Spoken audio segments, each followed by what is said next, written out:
Hi అండి, welcome to my channel. ఈరోజు నేను రోలు రోకలి ఇసురాయి తీసుకున్నాను. కొత్తగా మొదలు పెట్టే రోజు కూడా మంచి రోజు చూసుకోవాలి. నేనైతే పూజారిని అడిగి మంచి రోజు చూసుకొని స్టార్ట్ చేశాను.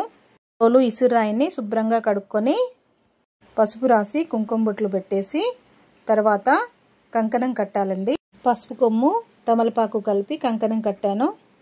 లో ఉన్న పాతది రోలు ఉందండి, వాటికి కూడా కలిపి పూజ చేస్తున్నాను. నేను పసుపు రాసి కుంకుమ బొట్టు పెట్టి కంకణం కట్టాలి. తర్వాత ముత్తైదువులు కలిసి ఉండ్రాళ్ళు పోయాలి. మా ఫ్రెండ్స్ నేను కలిసి పూజ చేశాము.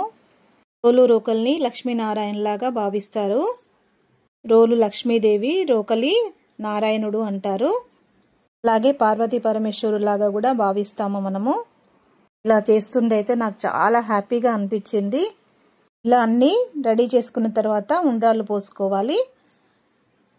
వాస్తు నమ్మే వాళ్ళైతే రోలుని రోకల్ని ఈశాన్య మూలకు పెట్టాలి.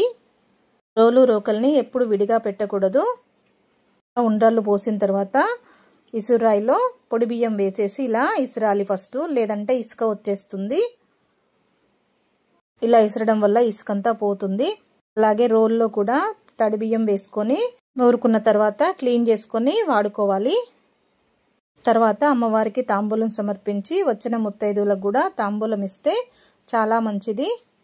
ముగ్గురు ముత్తైదువులకు కానీ 5 ముత్తైదువులకు కానీ ఇచ్చుకోవచ్చు. నేనైతే 3కి ఇచ్చాను. ఉండ్రాళ్ళు పోసాం కదా, అవి తెల్లవారి ఆవుకు పెడితే చాలా మంచిది. అలాగే కంకణాలు కట్టాం కదా, అది చెట్టు దగ్గర వేసుకోవాలి. ఎక్కడ పడితే అక్కడ పడేయకూడదు. అందరూ లైక్ చేయండి.